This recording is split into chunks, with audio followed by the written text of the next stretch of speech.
Ladies and gentlemen, this is the public participation portion of the meeting. As a reminder, time limits for all speakers will be adhered to.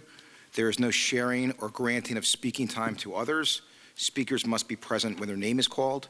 All speakers are required to give their names and addresses.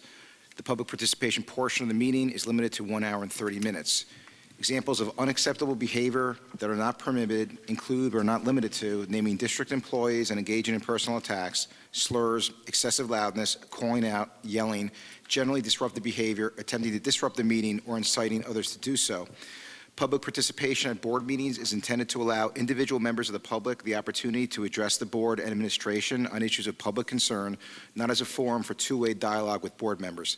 The superintendent or designee or chair may respond to questions either at the end of the session or responses may be provided at a later time.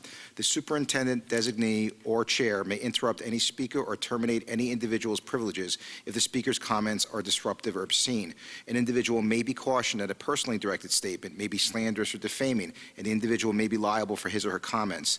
Finally, attempts to hijack or filibuster the proceeding, repeated interrupting or badgering the chair or district officials, repetitive and truculent speech, or other disregard for rules of decorum are not tolerated and may subject the individual group for removal of the building.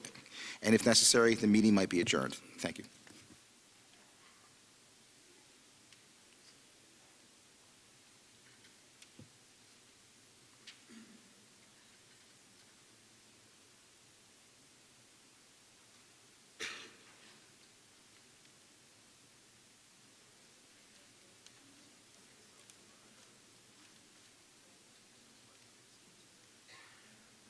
Okay, just as clarity, the motion that we had were two separate motions, one to vote on 1 through 12 and 14, the second was on 13. Did anybody think that they were voting to take them as a group? No. Okay. I'm good. I just want to make sure our record was clear. The record was clear. Is that right, Ms. Jones? We had two separate motions. The first was 1 through 12 and 14, and the second was 13 to vote on the merits. We didn't vote to take them separately. Because normally our practice would be if normally that is our practice. Change the order of business. That is normally the way we do it, but similar to the way we did the minutes, that's the way we did it tonight. As long as our record is clear. Okay. The record's clear on that, Ms. Jones, right? Thanks, that's okay. Now, thank you for raising that, Ms. Jeffers. Thank you, Mr. Jeffers. Our first speaker is Jordan Roper. Is Mr. Roper here?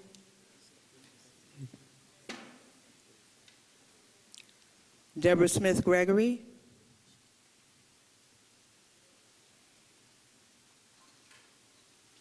Wafia Mohammed.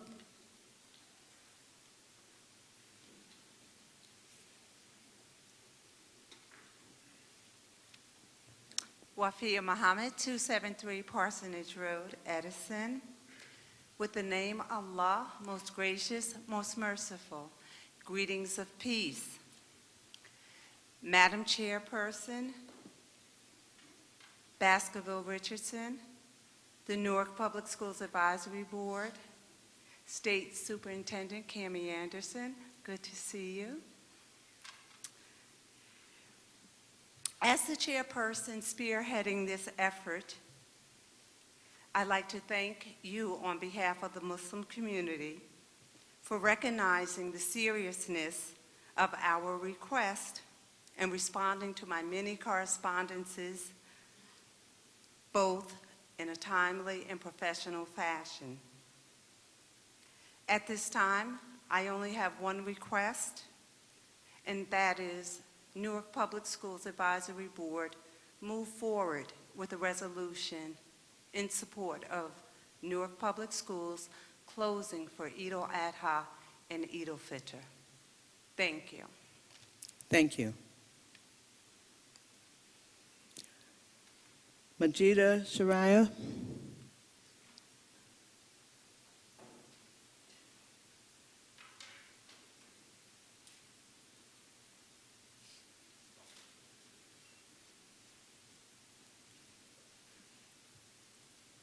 Hello.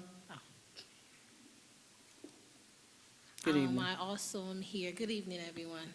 And Assalamu alaikum to my fellow believers who are here.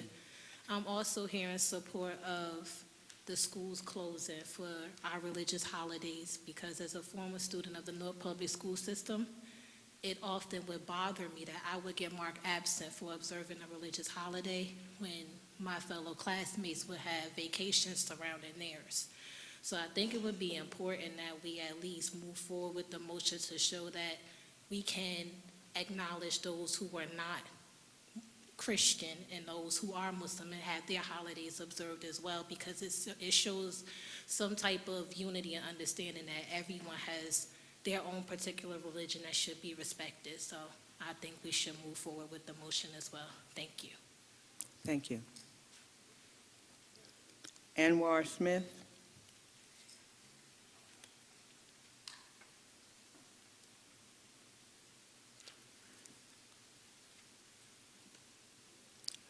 Bahida Abdullah.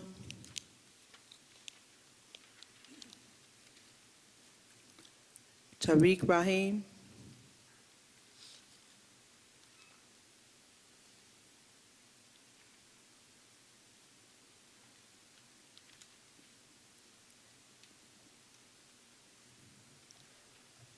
Good evening. Good evening. That's Tariq Rahim, 25 Eastern Parkway, Newark, New Jersey. I serve as the convener for the Unified Eid Committee, and what we do is we host the annual religious holiday for thousands of Muslims in this area, and many come from New York, et cetera, et cetera. That's not important. What is important is not even myself. You know, I can just take a personal day or what have you, and be there. For the last number of years, I've done that. And so has many staff members for Newark Public Schools. But there are 9,600 or more indigenous African-American students that attend Newark Public Schools, based on my estimates, and working with the imams, visiting the various masjids, and I don't claim to know all of the imams. I know them by face, but there's a number of other large communities of Muslims that are not necessarily African American that attend Newark Public Schools. They're from the Guyanese community, the Ghanaian community, the Pakistani community, the Palestinian community, and a growing Hispanic community that is practicing the Islamic faith. I'm reminded of a young man who turned their life around behind faith. And I'm also reminded of Imam White Dean Sharif, who does a lot of initiatives working with Jewish people, rabbis, Christian ministers, and traveling to Israel to do the interfaith thing. And I think that that's very important in terms of establishing equality for all of the children of Newark. That being said, we also know that there's some good brothers that are doing great works with saving lives that are of the Muslim faith, and every moment that they can do to reach one of those young people, like Ali Muslim Kwawi, who does the boxing program at the Salvation Army. The organization, like I think a representative just walked in, Father, Son, Men, and Boys, and many of these organizations reach those young brothers and change their lives. And just the one moment could do that. Lastly, I'll say this here. The request was made by Sister Wafia, who's done an excellent job at spearheading this here. It's been spearheaded since Brother Haka with the Marion Bolden administration. But I'd like to say this lastly in conclusion. I want to thank the advisory board, particularly Ms. Richardson, Tariq Kenny, Marquise Lewis for hearing this here, and also would like to thank the superintendent for hearing and allowing me to come up here. We've been repetitive, but I remember as Dr. King talks about we have to continue to be repetitive till we make some kind of change. And I'm hoping that this here falls on good ears and that we vote to do this. Thank you. Thank you. Shamsuddin Smith.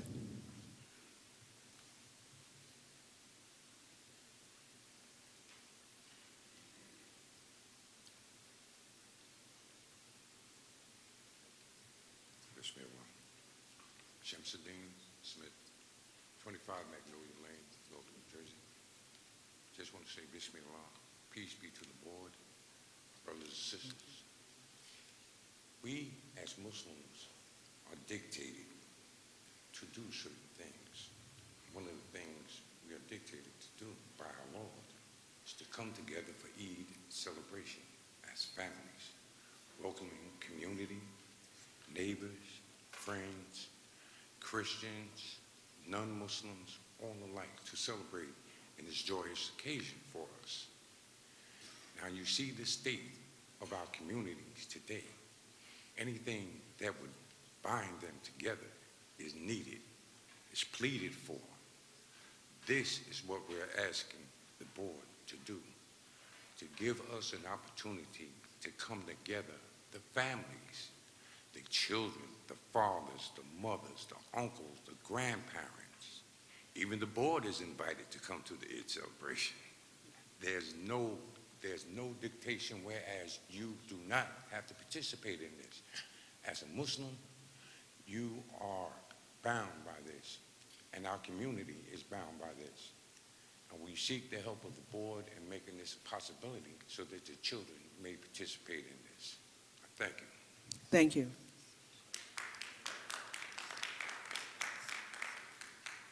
Amahula Smith.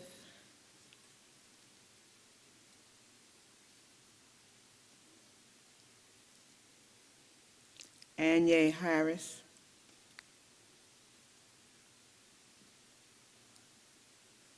Rashida Dawson.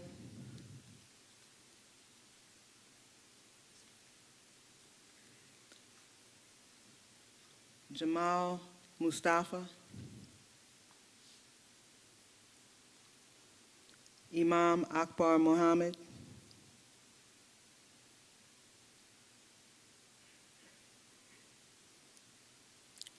Rakaya Lawrence.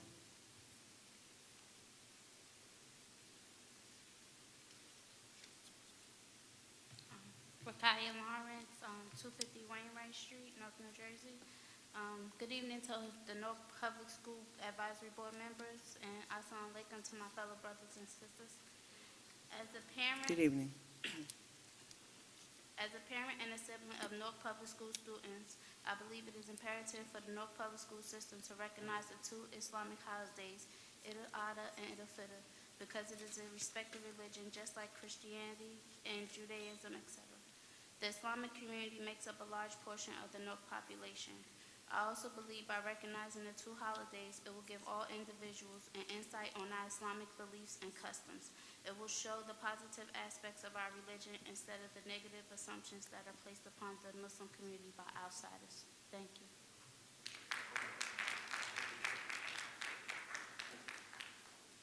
Thank you. Zaid Boone.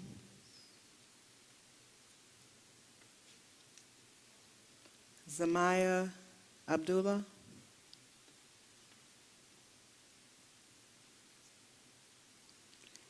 Imam Shakur Abdurrahim.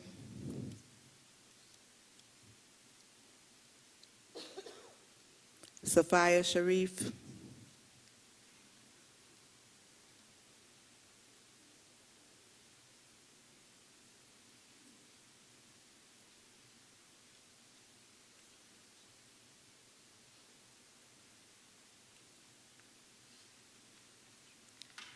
Sophia Sharif, 107 Alexander Street.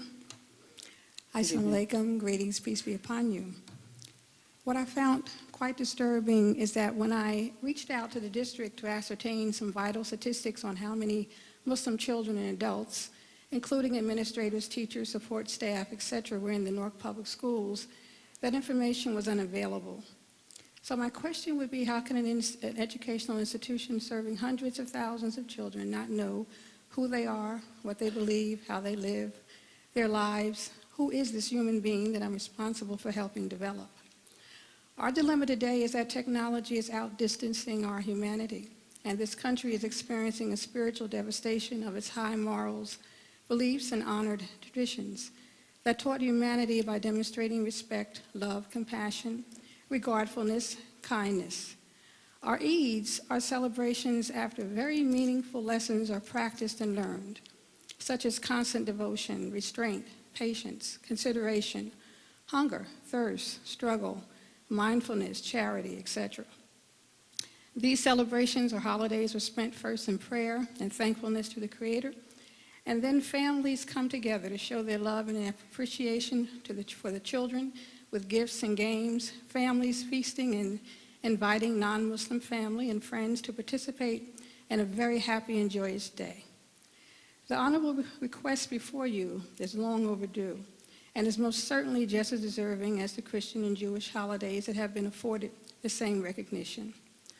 Our Muslim public school staff should not have to use their personal time, and nor should students be charged with an unexcused absence. Let this honorable advisory board make history by fully supporting and approving, along with our public school superintendent, that Eid al-Fitr and Eid al-Adha be added to the Newark Public Schools calendar 2013, 2014, and every year thereafter. Thank you. Thank you. Gwen Cherry.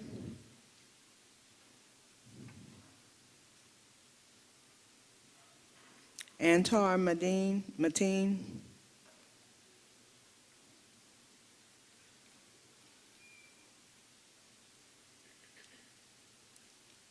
Bismillahir Rahmanir Rahim. Alhamdulillah Rabbil Alameen. Ashhadu an la ilaha illallah wahdahu la sharika lahu wa ashhadu anna Muhammadan abduhu wa rasuluhu sallallahu alayhi wa sallam amma ba'd.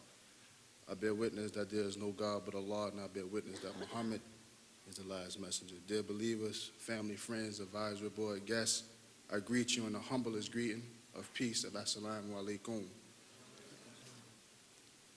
I'm here today on behalf of myself, Masjid Imam Ali K. Muslim, and Imam Dr. Abdul Akbar Muhammad, who wasn't able to attend. And I'm here to move the motion that we have our two most important holidays on a Newark public school calendar, because I remember coming up in school.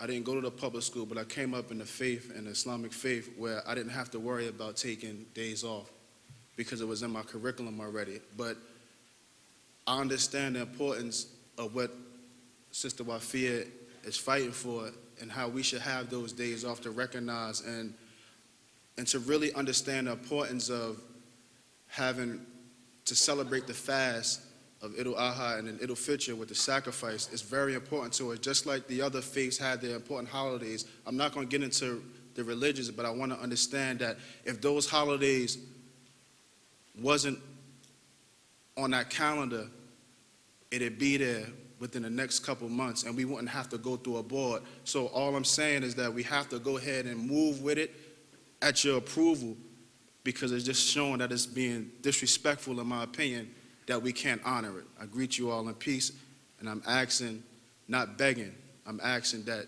you guys recognize it and respect us, and that we'll have a peaceful understanding, and that you all accept it for what it is. I greet you. Assalamu alaikum. Thank you.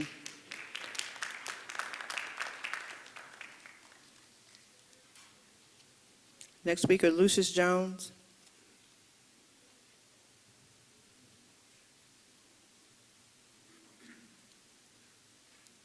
Vanessa Roper.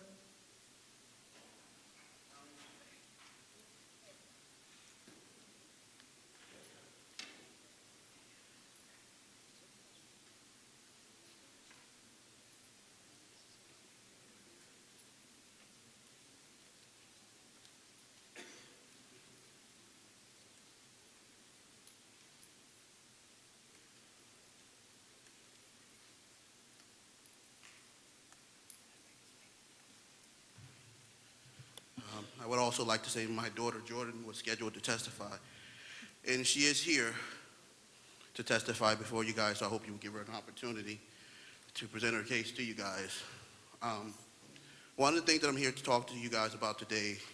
I'm sorry, Mr. Roper, excuse me. I know you know that we know who you are, but I still need you, just for the record, to say your name and address. Vanessa Roper, 31 Halsted Street, Newark, New Jersey, Thank you. 07106.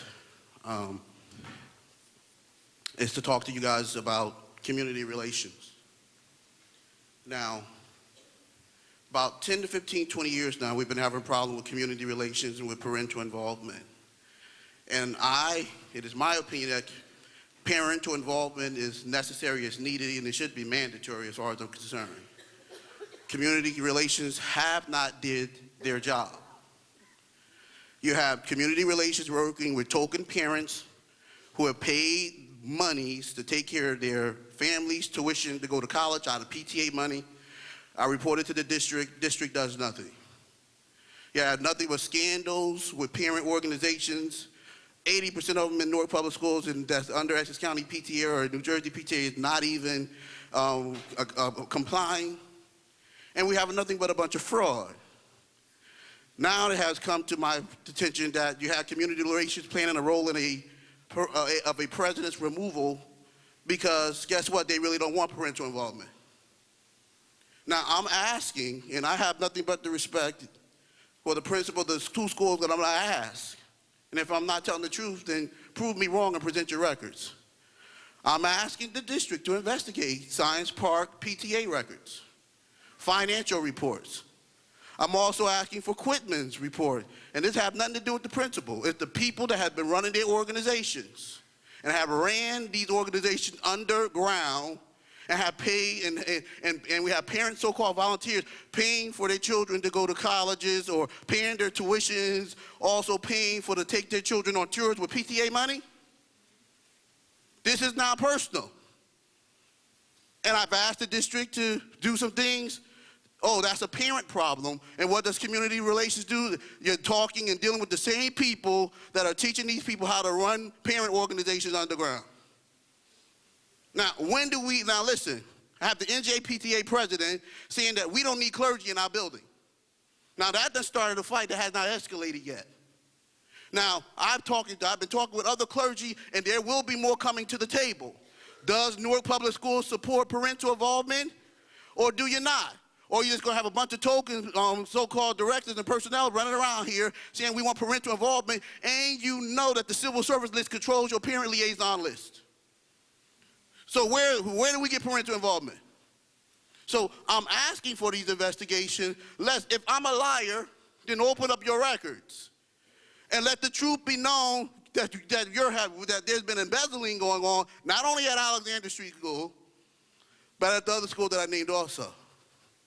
So I'm going to stop right now. Hopefully you give my daughter an opportunity. She has her own situations that need to be dealt with. I can assure you, community relations, you're going to do your job, or we want your resignation. Thank you, Mr. Roper. Wilhelmina Holder.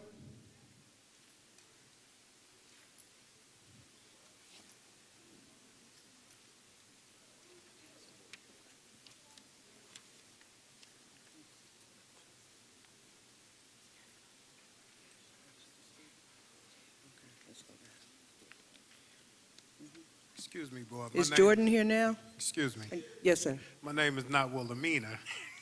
But listen, I'm Imam Shakur Abdurrahim. My family, we were caught in traffic, and we had just walked in as you called our name. Would it be possible for us to take 2 minutes to say something? If I don't have a problem, what is your name? Imam Shakur Abdurrahim Number what? and Zaima and Zayd.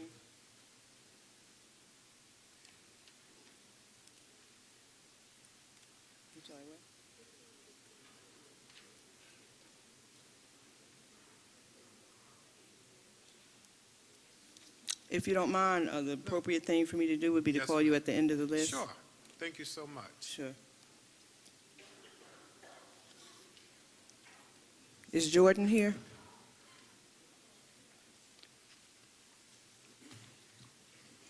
Good afternoon, everyone. Superintendent Anderson, advisory board members.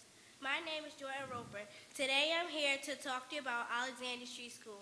One of the things I have a problem with is blanket punishment. The teachers are still punishing the whole class for the actions of a few students. If any students act up, everyone gets blamed. Why should students behave themselves if the teachers are not going to be fair? They even take away our electives, meaning we can't go nowhere, we sit down and do nothing. Moreover, we are also having problems with our after-school program. Students are hanging in the bathrooms and wandering the buildings. The teachers and security are allowing adults in the building without permission. My father reported this to the principal in October, and nothing has changed. January 17, 2013, a teacher called me a coward, a nigger, and he told me when I grow up, I will be a drug dealer and a nobody. I told my parents what this teacher said to me.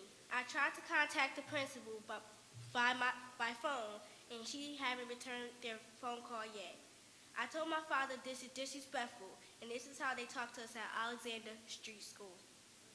I have no intention of becoming a drug dealer, but in the next 15 to 20 years, I expect to be that teacher's superior supervisor and do things he has not been doing. That begins with educating children to bring them up and not down. Thank you very much.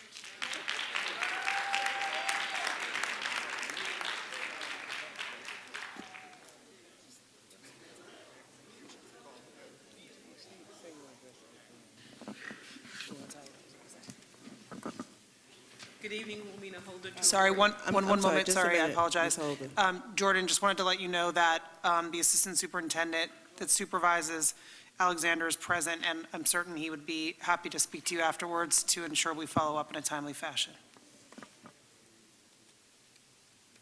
Good evening, Wilhelmina Holder, 204 Eastern Parkway, Newark, New Jersey. I certainly support Jordan and hope that teachers be removed immediately, as well as any supervisors that have not dealt with that situation. And if that means the principal, then he or she too needs to be removed, because that is outrageous. And that's in support of her. I came about the issue that I brought up at the business meeting, superintendent, and that is, of course, we're concerned about the park, the high school exit exam that they're preparing for now, and the lack of technology. I brought this up because I happen to know that technology is not up to date in most of our schools, including the middle schools, and that we have the greatest concern for these children. So I'd like to have a plan laid out by the next board meeting in terms of school by school. We don't want it ward the way you usually report out. We need to know school by school in terms of the technology and the preparation, including the certified teachers or lack thereof, because there's a lot of lack thereof in these schools, because our children are being prepared to fail.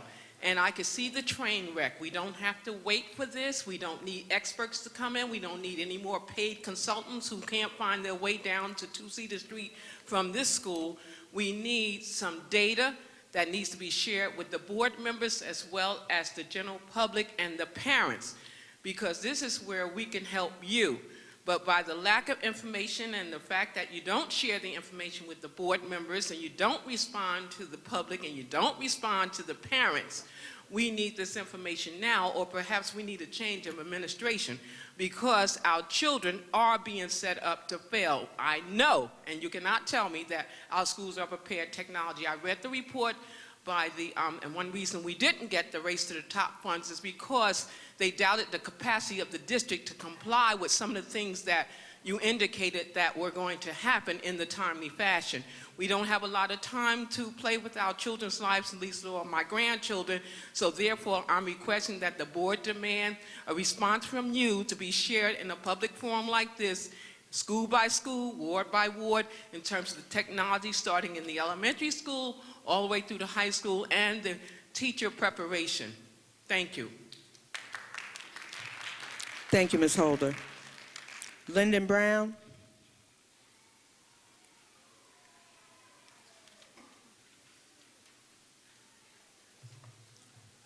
Good evening, Lyndon Brown, 220 South 6th Street, Newark, and Happy New Year to everyone. Happy New Year. As we enter the second half of the 2012-2013 school year, let me take a moment to reflect on the first 5 months. Since September, we experienced tremendous problems with transportation for our special needs students, 504 accommodations, and IEP mandates. Since September, many of our students have had substitutes since the first day of school, and parents have yet to be notified that their children don't have a highly qualified teacher in the classroom, as mandated under No Child Left Behind. As I look through the board minutes tonight, I see numerous resignations, which leads to the need to provide more professional development in the areas of classroom management and cultural competency. We have many people coming to our district to work who don't know the cultural diversity of this community, and they can't relate to our children, and then they make a quick exit in the middle of the school year, which results in substitutes in some of our classrooms for the rest of the school year. So we need to have more cultural competency training and professional development, as well as classroom management. To our student representative, some of your comments tonight were well noted. However, I also think that some of our middle school students need to have some of our high schoolers relate to them and speak to them and share their experiences, the challenges that they should expect, and opportunities that they should expect in high school. I think that would be a great benefit to them, especially you, young man. I think you've done a phenomenal job. In closing, I want to commend some of our schools who hosted some really awesome and dynamic holiday concerts that included yoga, poetry, dance, and singing. I made my rounds during the month of December. I went to Peshon Avenue, who held a wonderful evening concert that was packed and included staff, parents, and students. Even the school principal danced in the concert finale. I was very impressed with that. Lafayette Arts High School, Dr. Horton, Roberto Clemente, L.A. Spencer, and Luis Munoz Marin were other schools that I visited. Their concerts were great, and I commend the music departments at those schools and those students. I hope the remainder of the school year will be focused on student achievement and school safety. This past 2 weeks, we've had some schools practicing lockdown procedures, which were just horrendous. We need professional development for our teachers who can turn keys for our students what a lockdown should look like. You have students who, even after the lights were turned off, went back and turned them back on and said it was too dark in here. You had teachers going back to open the doors when people came around and knocked on the door, not knowing what the procedures should be. So we need some professional development for lockdown, especially in light of what just happened in Connecticut and California. We need a uniform sign-out procedure for all of our preschool students. What happened last week at Boylan, I believe, where a student went home with a stranger, should not happen. Every preschooler should be signed out by a parent or guardian, so that does not happen again. And that should happen across the district, not just at one or two particular schools. We need to ensure the safety of our children. My question also tonight that I want to leave with you is, when will our high school applications be available for our 8th graders? They have yet to be able to access them on the web. And so many of our students end up seeking high schools outside of the district because they are the ones who give early access to applications and early access and early admission. So we need to make sure our high school applications are up on our website so that our school students can access them. Thank you. Have a good night.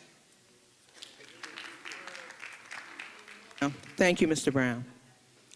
Janice Reedus.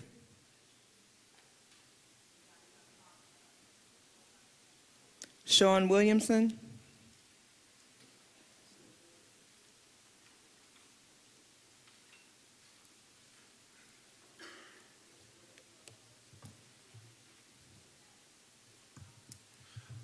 Good evening, board members. Good Happy evening. New Year to you. This might take a little bit more than 3 minutes, but this is important. I'm sorry, sir. Excuse me, and I understand that you're prefacing it with that, but we really do have to hold to the 3 minutes. Thank Well, you. I'll get out as much as I can. Thank you, sir.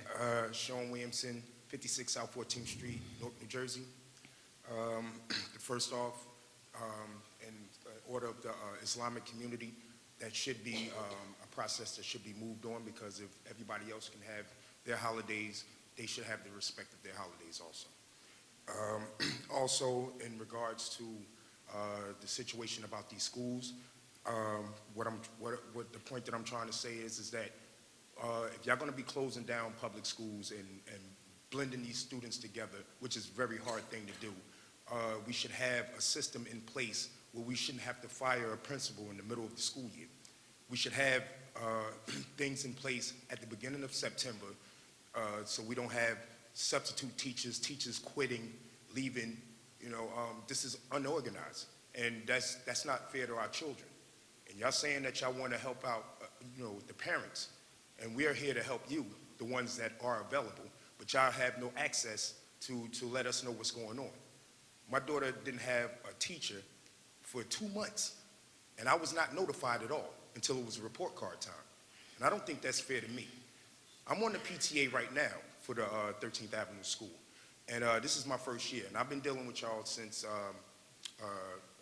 October of 2011 to try to save Martin Luther King School, which y'all haven't took any of you haven't contacted me, emailed me, nothing, to tell me anything about how to stop these schools from closing. You know, we have kids that's on the honor roll. They can teach each other, the ones that are failing, how to, you know, how to pass the state minimum tests. We have a lot of ideas that y'all have not once try to communicate with the public to find out what's the best thing to do so we can stop public schools from closing. If we was to double park to pick our kids up, we get a ticket. I see all these charter schools, I can't even get down the block to go home because they're double parked and they're there for a long time. I mean, the state supposed to have took over this Newark system and they're not doing a good job. And y'all supposed to be backing us up and our word are not being heard. We can't even get the governor here in Newark to even speak to us. You know, and the special education department. You know what I mean? My son have to go to West Orange School because there's no qualified special education teacher here in Newark for my son to go to a Newark school. And I mentioned that once before for the past year and a half, and I have not got not one response yet. Now, if I can't get a response, or if one of y'all to at least pick up a phone to call me or to email me, y'all should give up y'all resignations because this doesn't make any sense. That I have to, I mean, I work and I would take a day off when y'all call me to come to the school. I'm a concerned parent and I'm there every day, but y'all have not got in touch with me not once, every day. I don't even know half the curriculums that y'all up here passing because y'all, you know, because I don't understand, because y'all haven't called me, y'all haven't said anything to me. And so if the things don't change, I might have to, you know, go to the news station or something to get something changed because this don't make any sense. Thank you very much. Thank you, Mr. Williamson. Renata Ford. Renata Ford. Togo Josa.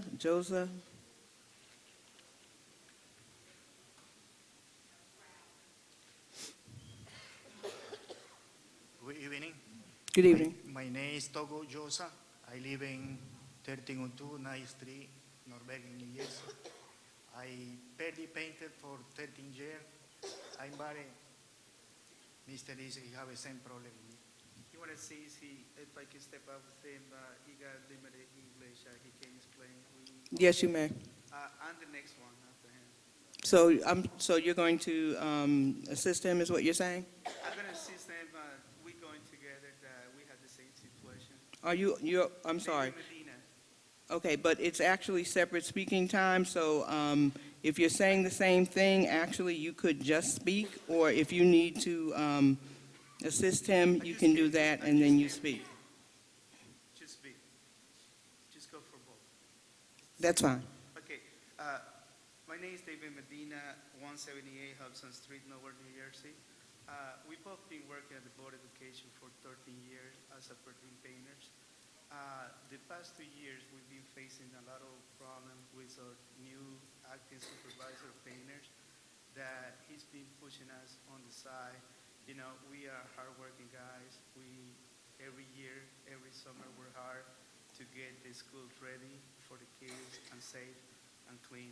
And Mr. Alvarez, the past 2 years. Excuse me, sir. I'm going to stop you now only because we really seriously have to insist that you don't say the name of employees. And let me finish. And I hear everything that you're saying, but I would also at this point, you know, you can certainly continue to speak if you don't say names, or perhaps someone could speak to you at the end of the meeting, and you know, it might be more productive than speaking now. I'm not telling you not to speak, but someone would certainly speak to you at the end of the meeting if you'd like. We can do that. So can I continue speaking? Yes, you may, but please just don't say employee names. Thank you. Our supervisor, the new acting supervisor, past 2 years, had all the power to keep the per diems. Every year they keep at least 4 per diems.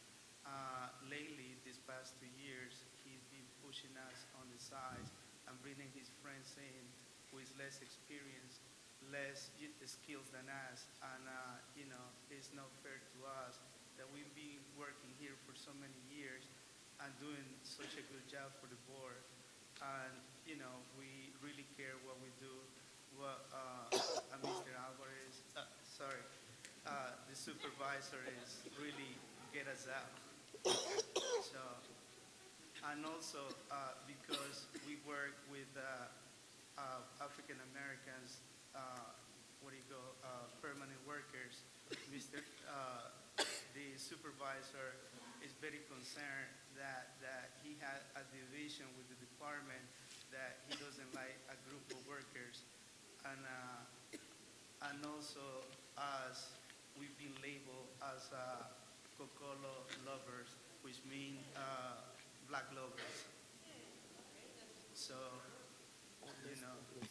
that's it. Thank you. Thank you. And again, if you remain, I'm sure someone will speak to you after the meeting.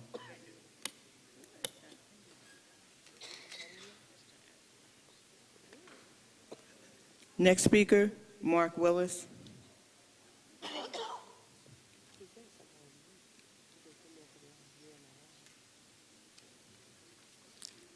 Isaac Lane.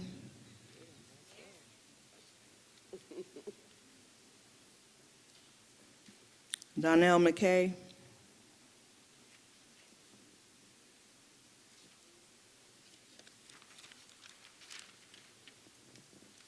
Katone Harris.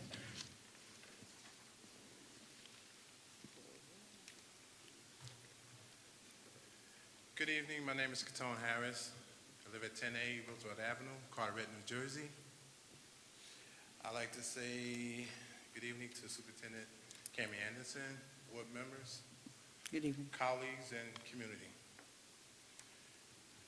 I'm basically here for inequities in the workplace.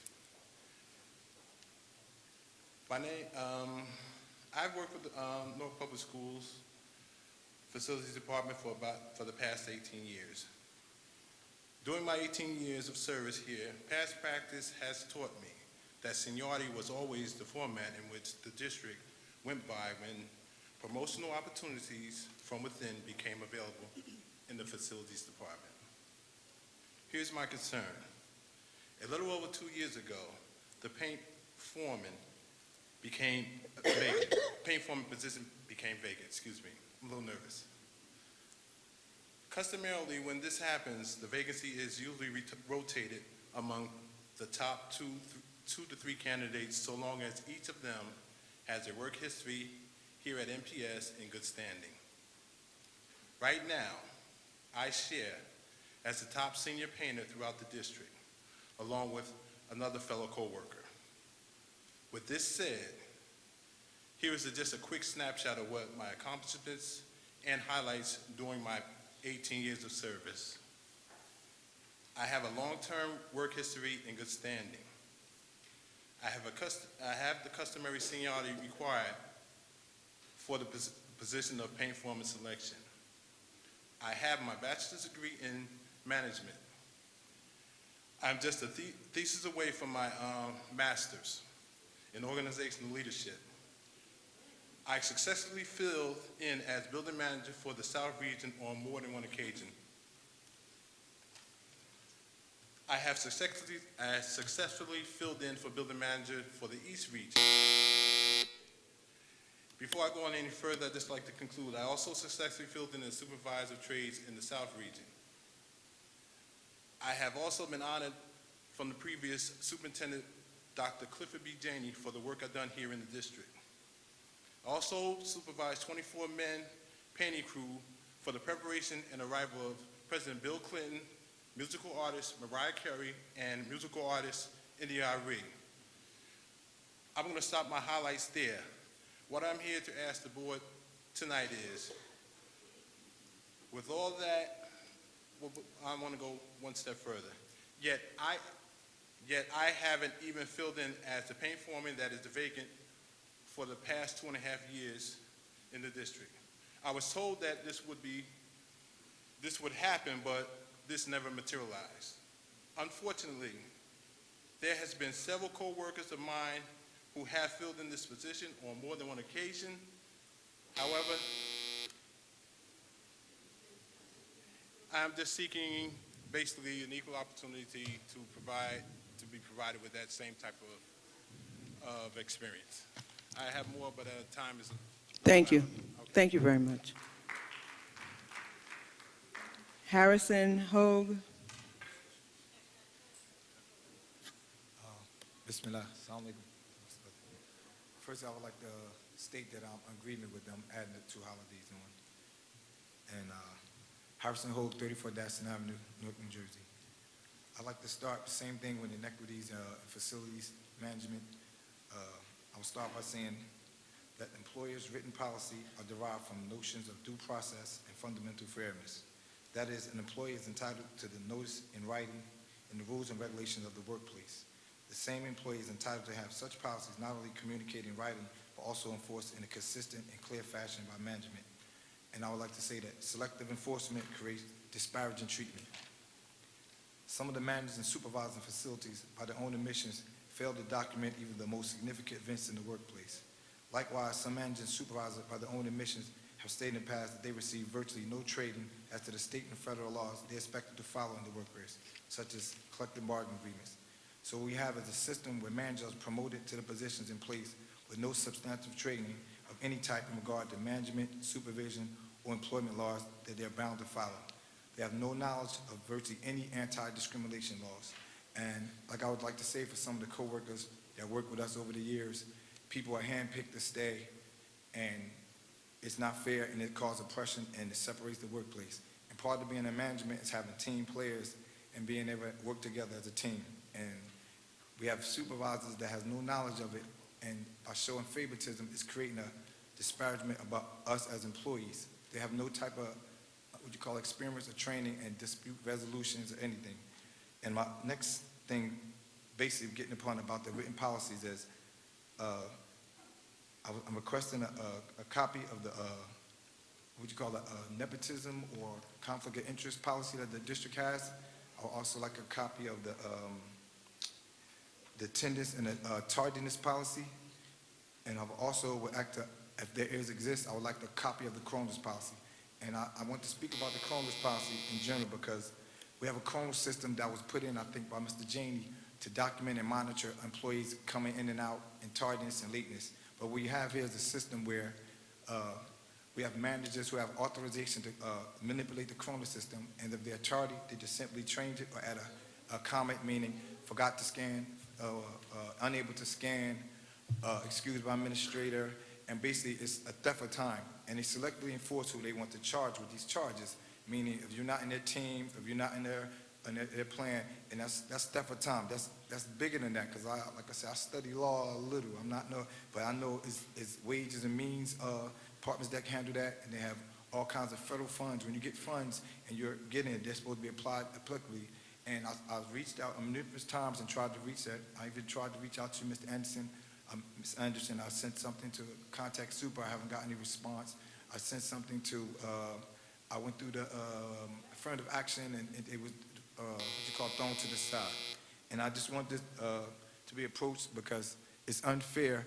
We have people not being given a chance, like I was saying, our per diems not getting a chance to move up. And also, like I said, I came from Newark. I was educated in Newark. I'm a product of Newark. I had a chance to come in and make money in the facilities.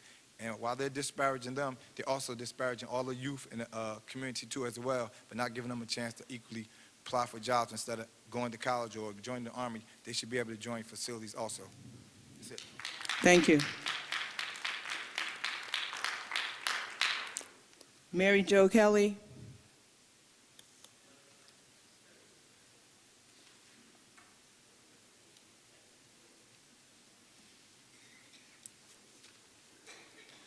Good evening, Advisory Board. I appreciate your staying this late and listening to our, to our requests. And you're looking at me like our, but I'm not here alone.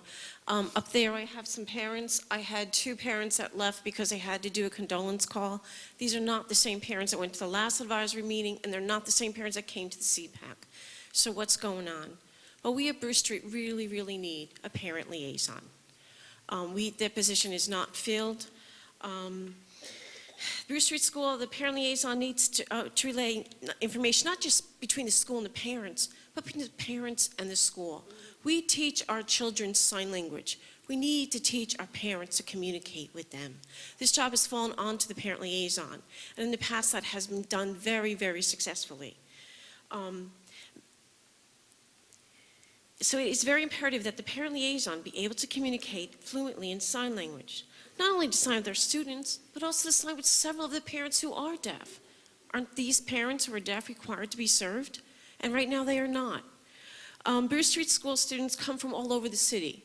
We have a big population of Hispanic students. Many of the students come from neighborhoods where families speak Spanish. Having to accept the fact that your child is deaf when you're a hearing person is difficult enough. But to be struggling with a language barrier, it makes it all worse. It would be ideal if our parent liaison could also speak Spanish with our parents. Coming to this meeting tonight alone, I've gotten 3 calls from Spanish-speaking parents. I wish I could have talked to them and told them what was going on. That's just why we have this tremendous need. Back in 1983, yes, 30 years ago, nearly November of 1983, we had the good fortune to hire Yvette Gonzalez. She was hired as our bilingual community aide. Ms. Gonzalez learned to sign while working as this aide position, and she would assist in the classroom and serve as our Spanish translator as the school needed it. Ms. Gonzalez had been at the schools, has been our school's much-needed translator for nearly these 30 years. In 2006, when Dr. Jackson, the principal of the school, needed a parent liaison, Ms. Gonzalez was his go-to person. She accepted the position and did extremely well. She ran parent workshops and made sure all parents had access to information. So what I'm asking you today is, how could someone who's been here for 30 years be bumped? We were very much surprised. But bumped by someone who has no skills, no signs, no ability to talk to our children, no ability to talk to our parents. Since then, we've had no Newark Public School employees available to translate for us. In fact, I had a parent come to me, a Spanish-speaking parent come to me as a teacher of a 6th grade class, and wanting to know why her child was being bullied. We had no one available to interpret it for her. They had to pull a person from the charter school to come to and translate for her. I just think that's not acceptable. I think as a person who's been at Bruce Street School for more than 30 years, that I feel we need to service our parents. We've done it better in the past, and we could do it better again. Thank you for your time. Thank you.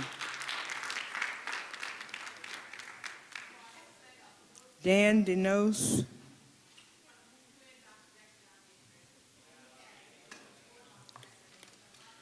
Good evening. Dan Denos, 169 Isabella Avenue. Good evening. Good evening and greetings, Superintendent Anderson, Madam Chair, and all members of the Newark Public School Advisory Board. Before I continue, I would just like to say thank you for your commitment and dedication to the district and to the city. I understand and know how difficult the work can be at times, so I definitely appreciate, I'm sure we all appreciate everything you guys continue to do for the city, so thank you. I am a resident of Isabella Avenue and also the Deputy Director, Community Advocacy at iReform.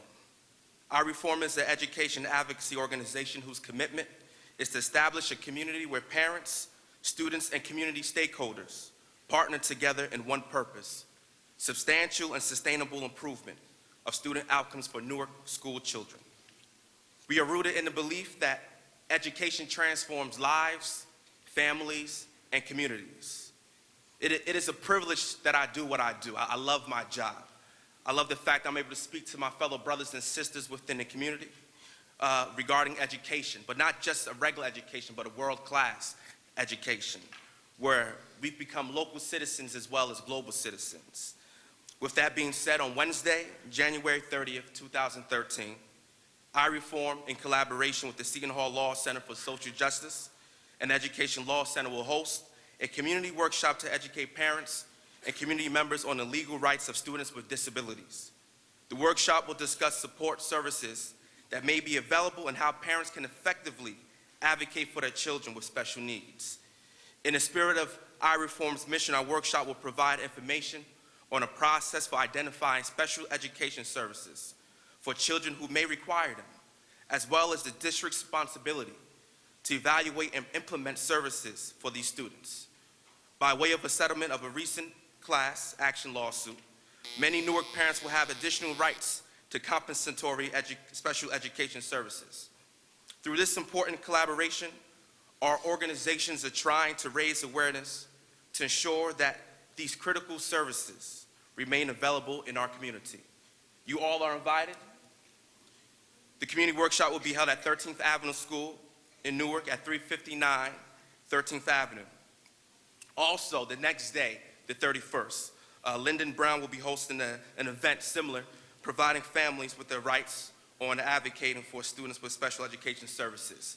This will be at 6 o'clock to 7 p.m. as well.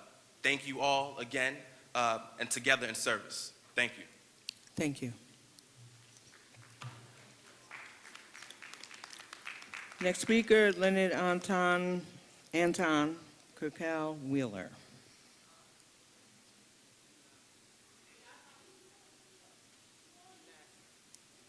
Thank you. Donald Jackson.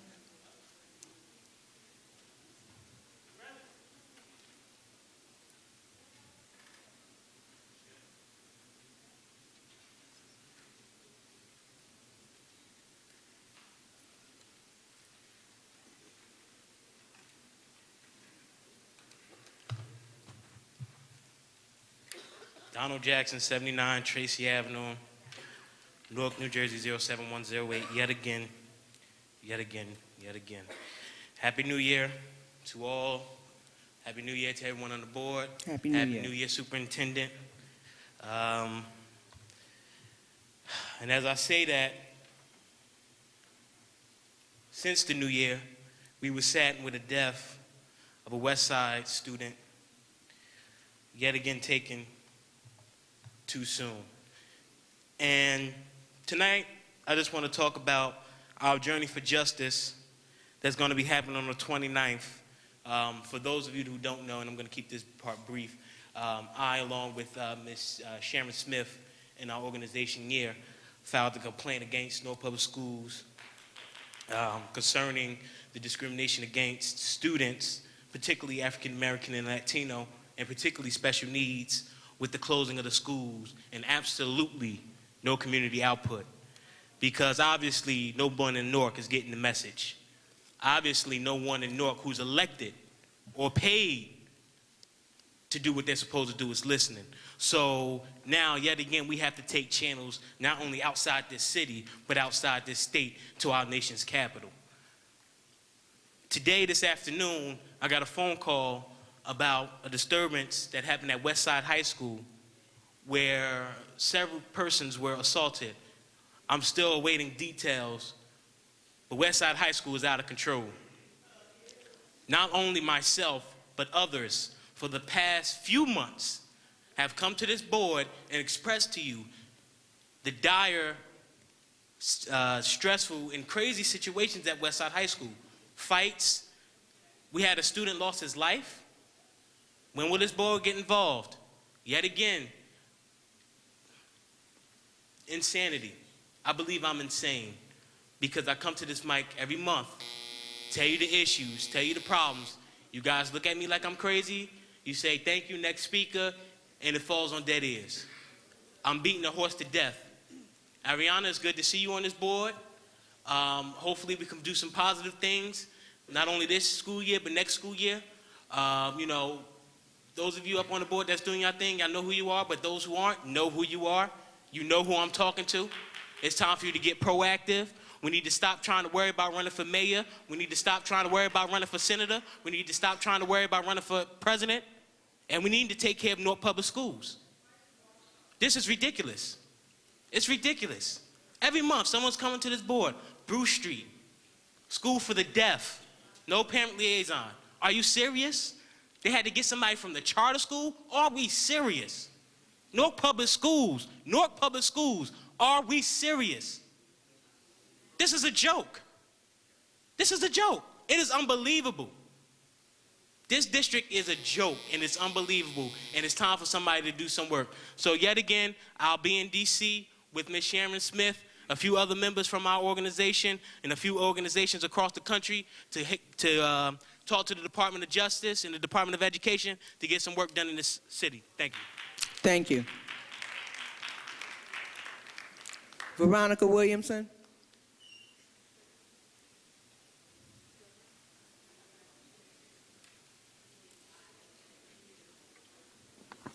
Donna Jackson.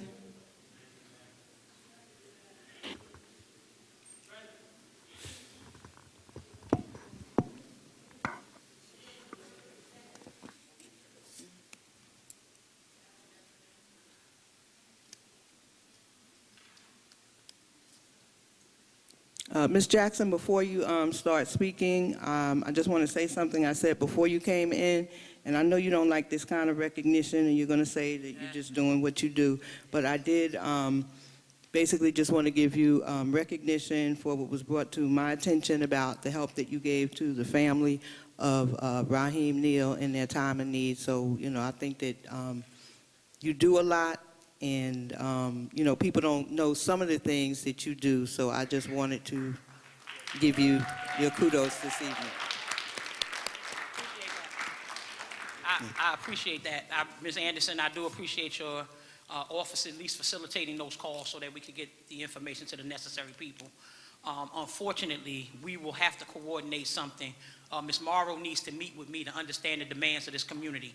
Because under Ms. Bolden's reign in 2008 or 9, we lost 67 Newark Public School students. And with all of God's blessing, we only at 2 this year.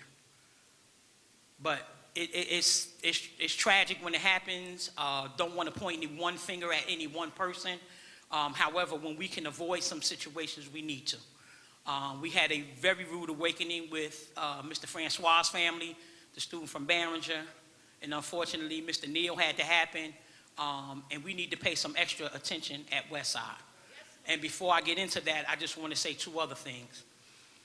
In terms of education in this district right now, it is happening in some buildings, and in other buildings, it is not happening at all.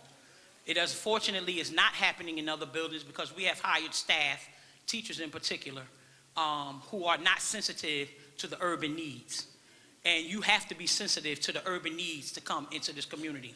This is not New York, this is not Baltimore, this is not Boston, this is not Chicago, this is not Detroit, this is Newark. And we have our own and special ills here. I unfortunately am leaving UMD&J just about 15 minutes ago, Ms. Anderson. There have been 3 other people assaulted Westside High School tonight. We assaulted a 59-year-old man and 2 students. 1 student was left unconscious on South Orange Avenue and South 16th Street. I don't know what his mother's going to do because she's beside herself right now. She can't even give the hospital necessary information because she can't pull it together. And that has to be a part of Ms. Morrow's office outreach. We are going to have to partner with victims' crimes and be in those places when parents need us to be there. That's what we pay her $145,000 for. We need to understand what community liaison means, as well as those in the school who are, quote unquote, supposed to be community liaison. Your job doesn't end at 5 p.m., not in Newark, New Jersey. It's 24/7, particularly when it comes to dealing with our children. I will take the criticism, because I get that. I don't have a problem. But I walk the walk and I walk the talk.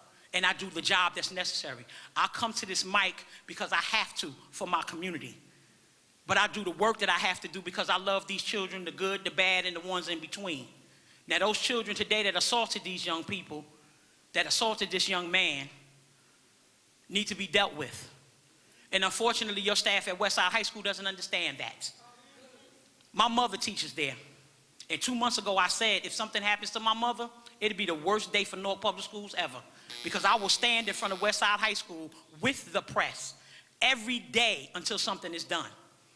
Now, my mother has respect from those students in the building because they know when my mother comes in that building, and others, that there's love. But they know when those other folks come in there, it's a paycheck. Because at 2:40, they out the door. I need to know why the students at Westside High School every Wednesday get out at 1 o'clock. What is that about? They're not learning nothing Monday through Friday. They don't need to be going home at 1 o'clock. Who came up with that brilliant, dumb idea? Ms. Anderson, when there are altercations in the building, this is at the very least, I'm going to have you demand of your principal and your vice principals. Because I've been there on several incidents When a young lady was jumped on South 12th Street, Miss Anderson, it was myself that was standing between her and 40 students. Myself, until the county police got there. Do you know where your administrators were? They were standing on the steps in front of the school watching. See, I will put my life on the line for anyone. Don't have a problem with that. Don't care who it is. But I put myself in the mother's position as I know you can. If I see a child being attacked, an adult being attacked, I'm jumping in the mode. That might be my grandmother. That might be my father. That might be my daughter or my son. I'm not going to let harm come if I'm standing there. But your staff at Westside High School have had children robbed in the building and refused to allow Newark police to make arrests. I'm telling you a fact, because my next door neighbor, Mr. Jackson, just happened to be the last name, is getting ready to sue Newark Public Schools because of that. The Neal family, Jackson, I'm rounding if you could up. please finish up, thank you. And the Neal family will be suing Newark Public Schools because that young man was jumped prior to Christmas twice and again on Thursday before his demise 48 hours later. Miss Anderson, if the administration at Westside High School, and I know them, trust me, and I understand you have some kind of feelings for the principal, she can't handle the building, and neither can the VPs. And it is time, right now, today, before something more major happens at that building, because I'm telling you they selling drugs, I'm telling you they recruiting for gangs, this is a fact in that building. The staff is afraid of them. They stay in the office all day long. I dare you, and I know you'll do it, but I don't really mean it in that fashion, but your mother, go in there with your mother hat on. Please don't tell them you coming, and watch, you will be so appalled, you'll shut the building down for me. Have a good evening. Thank you, Ms. Jackson. Claretha Breedlove.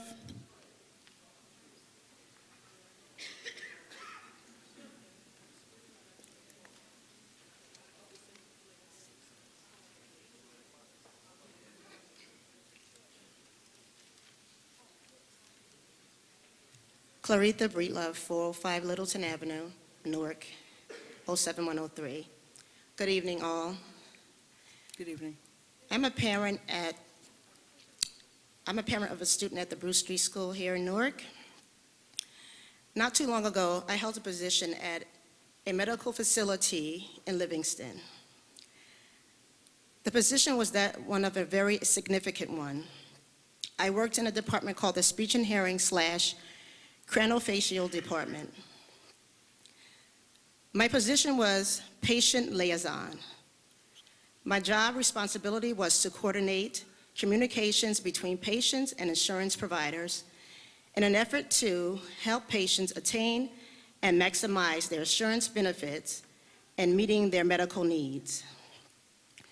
This job was important as patients were incapable of doing it themselves due to their condition of having speech impediments, hearing impediments, as well as not being able to hear at all. Why do I bring this up? Well, when you look at Ms. Yvette Gonzalez, who once held a position as parent liaison at Bruce Street School, her job was that of a significant one. She used to hold classes in regards to sign language, and she used to provide support to families who needed that extra help in communicating with their children. As it is important for a medical facility to have a patient liaison, so should it be in an educational setting, that there should be a parent liaison, especially for children of special needs. As a parent of a student of the Bruce Street School, I ask, how do you not have a parent liaison for children of special needs? And I'm asking tonight that you please reinstate Ms. Yvette Gonzalez as parent liaison of the Bruce Street School. Thank you. Thank you. Saeed Boone.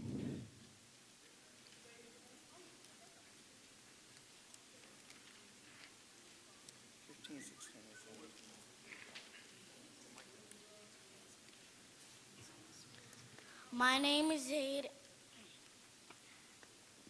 and I will recite our holy book, the Quran.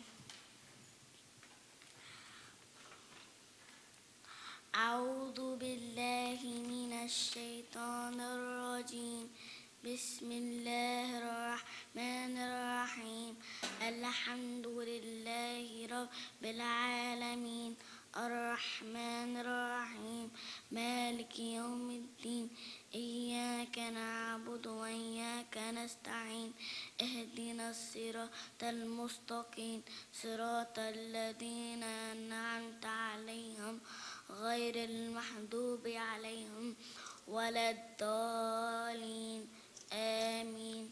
And my name is Zaid.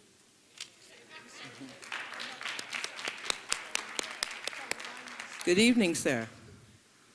Good evening. And my name is Zaid because I love to recite. Because I celebrate the Eid celebration. And I want others to. Thank you so much. Thank you. That was so wonderful. Thank you so much. Zaima Abdullah. Thank you very much. Bismillahirrahmanirrahim, which actually means with the name of God, most beneficent, most merciful. I thank you very much for this opportunity to come before you. My 6-year-old, we asked him to come and spend actually 3 minutes to recite, but he's gotten shy. And the reason why is because as Muslims, this is what we do. We teach our children to the highest level of education. And we also teach them to memorize our holy book, the Quran, from the cradle to their grave. This is what we teach. And one of the reasons why we're asking for the Eid holidays to be observed in your public schools in Newark is because we all know that for those of us who know anything about who practice faith or study religion, that Prophet Abraham, what you call Ibrahim, is the father of the majority of religions, Judaism, Christianity, and as well as Islam. And if we can observe the holidays of the other faiths and not observe the holidays of the Islamic faith, then how fair is that when we say that our prophet is the same prophet, which is Abraham? That's a very important point that I wanted to establish here. But you know, I had some things written down and all that to talk about, but when I'm hearing these complaints about the Newark school system, boy, oh boy, I'm getting a headache, my stomach is hurting, and I mean, it's a good thing that we want our children out of school if this is true, I don't know. But if these type things are true, then listen, please take my child out of school for 2 days during the Eid holidays. You know, that's very deserving to them as it is to all the other children and parents of faith. Thank you very much. Thank you. And our final speaker this evening, Imam Shakur Abdul Rahim. Bismillahirrahmanirrahim. Thank you so much. Just real briefly, I think that we all would like to have universal inclusion and not exclusion. The Eids, the Islamic holidays, what they present for all students to know and to understand is individual perseverance,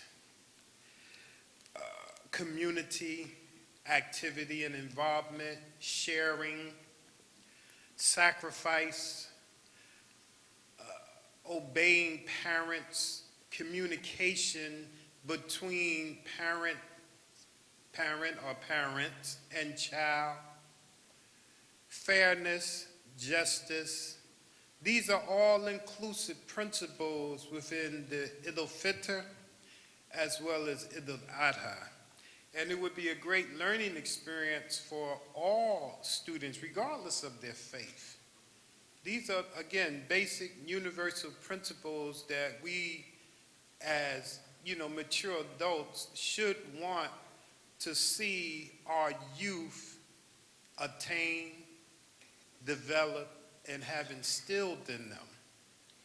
Prophet Muhammad, peace be upon him, he said, narrate from me, even if it be one sentence. And then in another narration, he said, innamal a'malu binniyati wa innama likulli imri'in ma nawa. That surely actions are but by intention, and every person shall have what he or she intends. So we pray that you, the board, move to have these holidays placed in the school system as the other holidays are. I thank you so much. Please have a blessed day. Peace. Thank you. Ms. Gregory? Yes. I know you weren't here, but let me just say this. It's very unusual for us to call speakers after we have completed the list. But what did happen this evening, our meeting went much more quickly than it usually does, and based on that, I'm basically taking the prerogative of the chair to let a few of the speakers speak who were at the beginning of the list and were not here when their names were called. So, Ms. Gregory, you would be the final speaker this evening. Thank you, Madam Chair. I actually had an emergency, so I got here as soon as I could. My topic is the American Collegiate Test, also known as the ACT. And as, let me give my name for the record, Deborah Smith Gregory, 800 South 11th Street, a retired educator. So I'm speaking from the educational point of view. Suggesting to the board that the ACT is used for diagnostic purposes in grade 7 and 8, that is the Explore test, and that course offerings are provided for the ACT test with test-taking strategies in grades 9, 10, and 11. Treat the American Collegiate Test as the college entrance exam that it is. It can be part of the extended learning time. Since the district has decided that this is going to be the test, and it has, because I include myself in the district as a stakeholder, we have purchased this test. We need to implement it the correct way. There are surrounding cities and suburban areas who have for-pay test-taking workshops offered by Huntington and Sylvan, and I'm not suggesting that we spend more money, but I am suggesting that we provide professional development around the ACT for our educators so that they may use the results more effectively, that they may use the smart boards to help with the test, and that since there were 470 of them installed, and that they are used so that this 16-page test report can be used accordingly. In addition to that, I suggest that we host information sessions for parents around how to really read this test and what the scores mean. And then finally, I am requesting either, I used the word before portfolio, so I'm going to use another word, a chart, a graph, a flyer, a slide that shows what are the schools in the Newark Public School System, what does that look like now, and that would include the co-located schools, our traditional public schools, and our public charter schools. Since there have been so many changes and more coming, I think that it is only fair and equitable that the community be informed in a way, in a physical way, not just talked about. I know that I used to know all of the schools and where they are and whose school, what school was in what building, and now that is not the case. I think that parents and the community should know what does that new portfolio look like. Thank you. Thank you, Ms. Gregory. At this time, I just want to say a couple of things in response to speakers. First, again, on the issue of of incorporating the EADS into the Newark Public Schools calendar, it may seem that the board is inactive on this. We have expressed our support. We do have protocols and processes that we go through, and we are actually having a meeting later in the week of our legal committee where we will, this will be one of the items on our agenda. So while it may appear that we are not moving, we are moving in the way that we have to move internally as a board. In addition, the other thing I'd like to say is that, no, Superintendent Anderson, no, definitely, go right ahead. We also expressed at the business meeting, for those who weren't present, our thanks for your commitment and service and passion for this issue, and explained that the board is proceeding on their process regarding a resolution, and for us, the calendar is negotiated every year in partnership with at least 4 unions. That process begins now, typically ends, no later than mid-May. And so it's not one group we need to engage, it's many, and so those are things that we are doing. But that's typically the arc of it, and we did express our commitment to having those conversations as part of the overall calendar process, which does have a couple steps, but wanted to reiterate that. Thank you, Superintendent Anderson. The other thing that I would like to say is that a number of people have brought before us this evening issues of great concern. However, those issues are personnel issues, and we do not deal with the personnel issues in a public forum. It's just not a proper or legal thing for us to do. So, but thank you, and I know that it takes a lot of courage for any employee to come forward with, and speak publicly. So, thank everyone who came out this evening.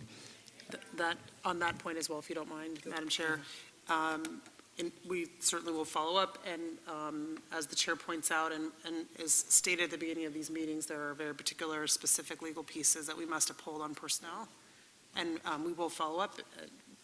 Those things occur, backstage. But thank you. Thank you. Does anyone else have a response to public comment? Mr. Lewis? No. Ms. Mathias? Yeah, I'm sorry. I'm sorry. Mr. Lewis, response to public comment? Yes, I'm sorry. One thing I wanted to ask the superintendent the superintendent if Ms. Katz could reach out to Mr. Wilson and see his issue about special education with his child, see what services that his child needs, and if we could assist him in any way, seeing if we do have the services in the district. I know he had been reaching out consistently. He's been consistent with it. Definitely. So I wanted to just make sure that we follow up with him on We that. will, Mr. T, who is responsible for that school, and Dr. Katzman are both present, and I believe they've even scheduled the follow-up as we've been sitting here. So part of the reason why we have our senior team present is so that some of those real-time follow-up can occur right here, right now. Also, maybe we could get this question, this answer from the superintendent. I know we've been trying to understand the branding of the district. I know that the branding have changed. I know that someone have been responsible for branding the new district. And to date, we still don't have a new brand. I just asking Superintendent, when will we see the new brand, just so we know what's your vision?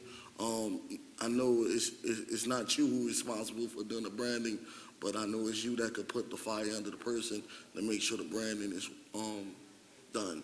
So I just want to know if you have a date for us, or when can we potentially see that happen? It's a good question, and one where we'd want to receive feedback from this board and others to ensure that it reflects, hopefully, our vision. So you've asked for a timeline, and I think it's a fair request, so we will definitely make sure you get that.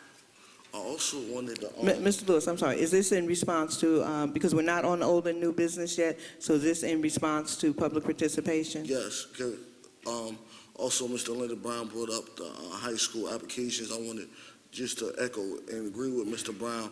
I was at actually 2 different churches over the week, and they announced children being accepted to high schools, and I thought they was going to say one of our high schools, and it was outside high school, St. Pat's, St. Mark's, St. Benedict's, and I just wanted to, tell this, that's the same thing I was talking about, these schools getting a head start of us, getting our kids before we're able to get them. They're good schools, but I think that we also have to compete to keep our children in district. I agree, and part of what we're doing this year, which I shared previously, is also supporting some of our comprehensive high schools that when students don't get into schools of choice, they leave, as we saw in our recent data presentation, they leave the district entirely. So what we're trying to do through our high school process this year is give some more support and allow more of our district schools to compete so that we can retain our students. And, eventually we'll get to the point where we can do it earlier and earlier, but those things are hard to balance. But I totally agree with your basic point. We need to be not only that, but when high schoolers feel like they're choosing a school as opposed to being assigned a school, they're far more likely to succeed. So we're taking steps in that direction, and I think we'll, make strides, and we'll continue to work at it. Ms. Mathias? This is in response to the West Side High School situation. I know for several months since the beginning of the school year, parents, community members have been coming to the mic talking about the situation that is apparently increasing over there, and if the board can get some kind of feedback, plan of action for what's going to be done, because anytime we're losing children and someone who was assaulted 2 times prior to now having lost his life is incredibly hurtful. So I think this board needs to get a plan of action, a follow-up, something on what is actually going to be done at Westside High School. Yep, we definitely, the concerns are duly noted. We all share them, and appreciate the request. Madam Chair? Yes, Mr. Jeffries. I had a few. Thank you very much. Thank the members of the community for their feedback. As the chair said, we, I think, stand in full support of the Muslim community in terms of making sure that Islamic holidays are recognized and respected on the same basis as our other major religions, Christianity and Judaism. So we look forward to following up on the district on that. I had a couple questions arising out some of the other points that folks raised. Both Mr. Brown and Mr. Williamson raised some issues in terms of classrooms with long-term subs, and I know that's come up in the past.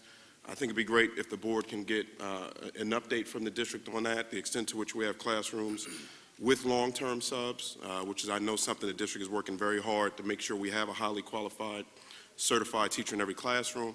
But I personally would like a bit more grounding in that, given that we've heard about some concerns from another parents on that.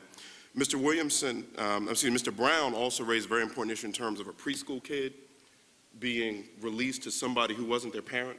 And as a father myself, that's just unconscionable. So there may be individual issues that can't be shared with the public, that may be personnel issues, but to the extent in private, we can get an update on that and whatever we can share publicly so that parents can feel rest assured that their kids will only be released to appropriate people would be great. Same with the issue with the parent liaison at Burnett Street School. Obviously, we've got to make sure we can communicate to our constituents. And the last 2 pieces was, Bruce Street School for the deaf, I'm sorry about that, to make sure that we have, a liaison who can communicate effectively. Last 2 I had was the safety, as I hear oftentimes from parents and community about kids being attacked in and around the schools. We heard about the West Side issue that Ms. Mathias raised. Ms. Jackson raised very eloquently a variety of issues in terms of kids being attacked. I think it'd be great, whether it's from Mr. Freeman or whoever's appropriate, if the board can get an update on our safety situation. I know 2 years ago we had a major presentation from Mr. Freeman around safety, and we continue to seem to have some of these issues. And I also personally would follow up on the point Ms. Gregory raised, is I do think we should get an update on the portfolio, particularly over time, because we have many new school options within the district that I think we're very excited about, we're very proud about. These schools are growing, and I think it's important to have a clear picture, not only for the board, for the community, of the number of options. And also, frankly, I'm sure many of us get requests from parents about what are the options I have within the Newark Public Schools. And it'd be nice to send them to one easy place where they could see, depending on the grade level, these are the options we have within Newark Public Schools. We have new schools like Eagle Academy. We have the Young Women's Leadership Academy coming in place. We have all sorts of other programs, the early college program at Spencer. We have expanded middle school programs at Arts, American History, Science. Not all the parents may not know about that. So I think it's great we had one place where here's the menu of options we have within our district that'll get people excited so we can keep families in the district and hopefully persuade families who may be looking at other options right now that they should come back to the Newark Public Schools because we're doing great things for kids. So I think to the extent that's available on the web or some other format that is easily shareable with our parents and families, I think that'll facilitate our efforts to keep families in the district as well. Quickly on the last one, we have various tools. We'll make sure that we share them, and to the extent that they can be improved, we're open to the feedback, so we agree. Part of the point of all of this, and I think it's also in the spirit of Mr. Lewis's question, is to ensure that we're promoting Newark Public Schools, that we're strengthening existing things, we're building new things, but we have to do that by communicating effectively. So point taken, and we look forward to working with you and others on that endeavor.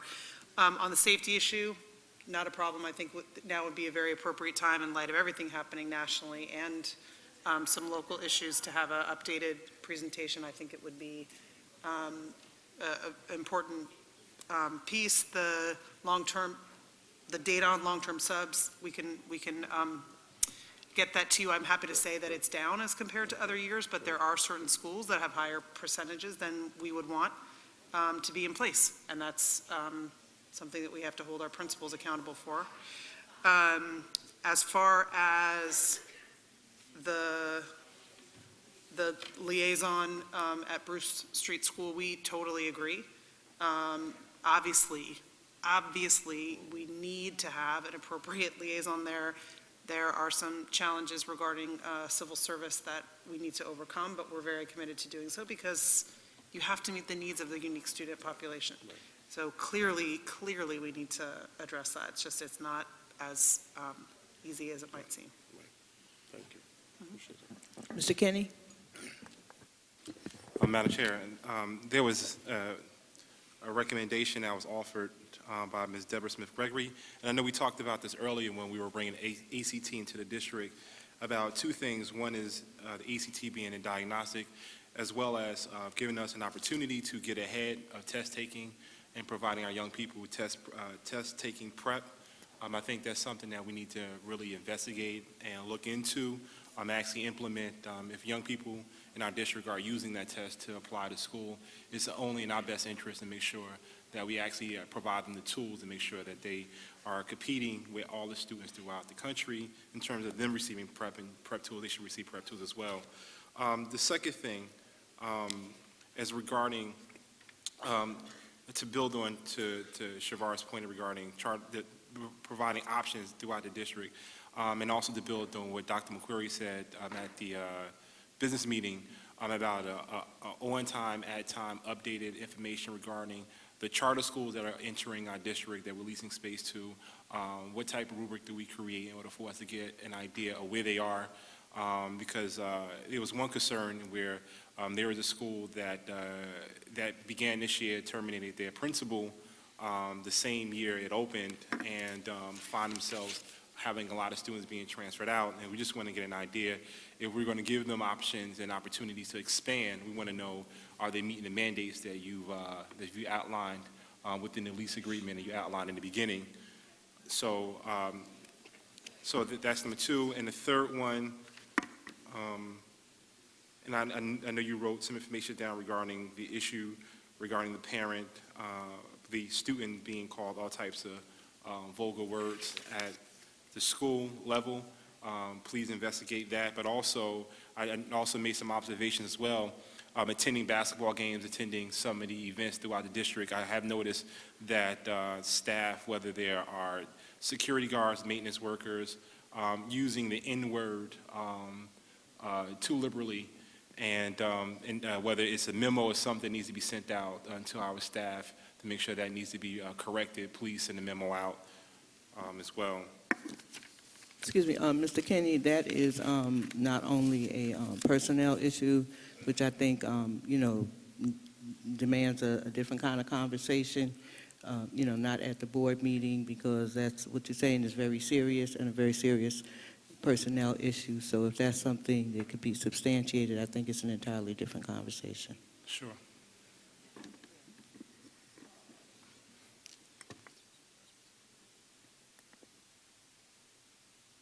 That's it, Madam Chair.